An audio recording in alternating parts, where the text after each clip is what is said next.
মাঝে মাঝে আল্লাহ আমাদেরকে দুঃখ কষ্ট দিয়ে পরীক্ষা করতে চান, এগুলো আমাদের জন্য খারাপ নয়। এই দুঃখ কষ্ট বিপদ আমাদের কোমরকে সোজা করে, আমাদের পায়ের মাটিকে শক্ত করে। চিল্লায় বলেন ঠিক কিনা? প্রতিকূল পরিবেশে কিভাবে বাঁচতে হয় দুঃখ কষ্ট আমাদেরকে শিখায়। এই জন্য মুমিন বান্দার বৈশিষ্ট্য, দুঃখ কষ্ট বেদনা জ্বালা এগুলোতে সে আপসেট হয় না, সে হাল ছেড়ে দেয় না, সে একজনের উপর ভরসা রাখে। তিনি কে? কারণ মুমিন জানে রাত্রি যত গভীর হয় অন্ধকার তমানিসা ভেদ করে শুভে সাদিক হয়। মুমিন জানে গর্ভবতী নারীর পেটের ব্যথা যেই দিন বাড়তে থাকে ওই দিনই নতুন মেহমান আগমনের সময় ঘনাতে থাকে। মুমিন জানে তার জীবনে দুঃখ কষ্ট বিপদ যত বাড়তে থাকে সুখের দিন কাছে আসতে থাকে। এই জন্য মুমিনের জীবনে কোনো হারাতে নেই। ফা ইন্না মাআল উসরি ইউসরান, ইন্না মাআল উসরি ইউসরা। কষ্টের পরেই আছে আনন্দ, দুঃখের পরেই আছে সুখ। সমস্যা আছে, সমাধানও আছে। সমস্যা তৈরি করেছে কে? আবার ওইটার সমাধানও দিয়েছে কে? আল্লাহ কখনো চাবি না বানাইয়া ওইটার তালা বানান নাই। তালাও যেহেতু আছে ওইটার চাবিও বানিয়েছে কে?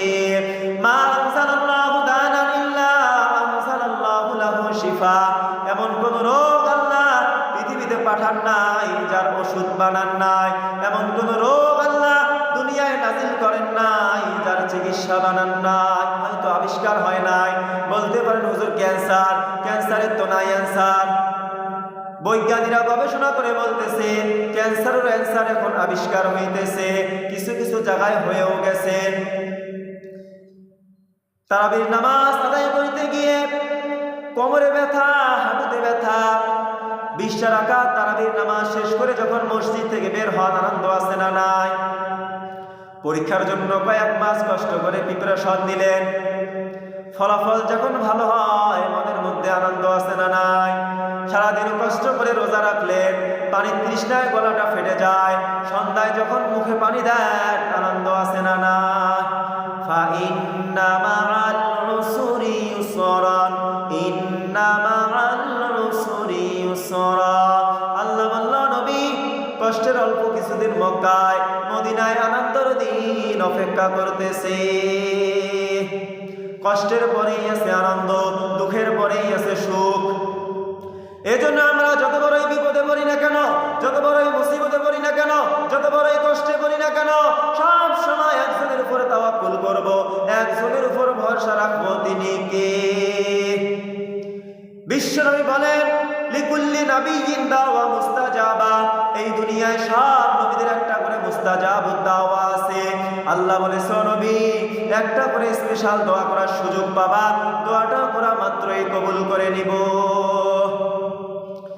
বিশ্বনবী বললেন পৃথিবীর বুকে যত নবী রাসূল দুনিয়ায় এসেছে সব নবীরা তাদের স্পেশাল দোয়া দুনিয়ায় করে ফেলেছে, ইল্লা আনা, কিন্তু আমি করি নাই। বিশ্বনবী বলেন ওয়া ইন্নী আখতাবিউ দাওয়াতি শাফাআতাল লিউম্মতি ইয়াউমাল কিয়ামাহ। আমি আমার স্পেশাল দোয়াটা করি নাই, আমার স্পেশাল দোয়াটা আমি আমার গুনাহগার উম্মতকে বাঁচানোর জন্য কিয়ামত পর্যন্ত রেখে দিয়েছি। যেই দিন আমরা বিপদে পড়ে যাব, যেই দিন আমার আব্বা আমারে চিনবে না, আমি আমার আব্বারে চিনব না, নেতা তার কর্মীরে চিনবে না, কর্মী তার নেতারে চিনবে না, পীর সাহেব তার মুরিদরে চিনবে না, মুরিদ তার পীর সাহেবরে চিনবে না, স্বামী তার স্ত্রীরে চিনবে না, স্ত্রী তার স্বামীরে চিনবে না।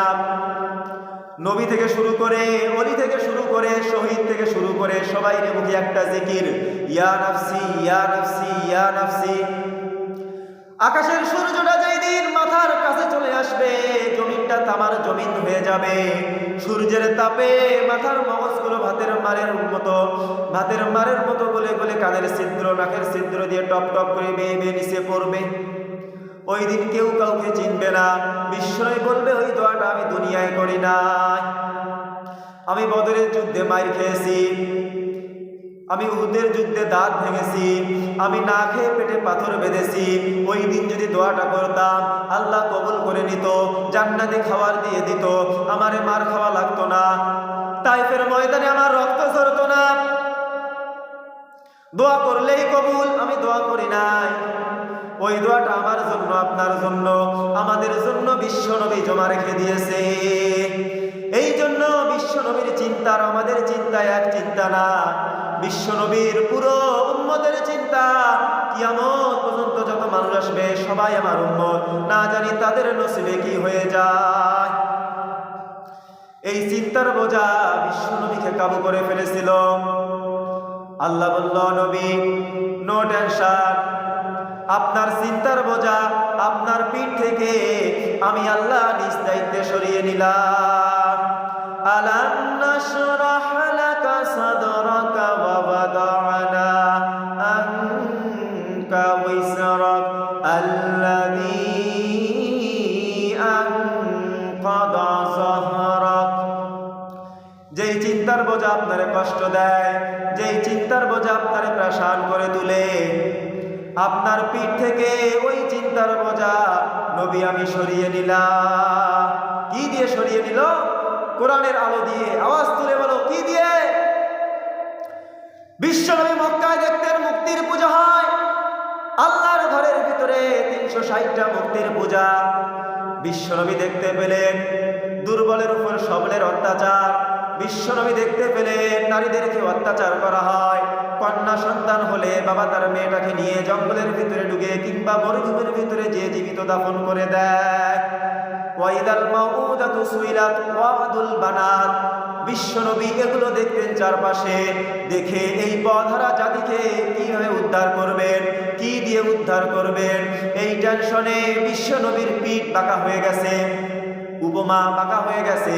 বিশ্বনবী সব সময় প্রাসান থাকতেন। আল্লাহ বললেন, নবী টেনশনের দরকার নাই, হেরা গুহা এমন একটা নূরের আলো দিয়ে আমি আপনাকে আলোকিত করব, যার মাধ্যমে সব প্রাসানি দূর হয়ে যাবে। আলাম নাশরাহ লাকা সাদরাকা ওয়া ওয়াদা'না আনকা ওয়িসরাক আল্লাযী আনকাদা যাহরাক। আপনাকে প্রাসান বানিয়ে দেয়, এরকম সব চিন্তার বোঝা আমি আল্লাহ সরিয়ে নিলাম।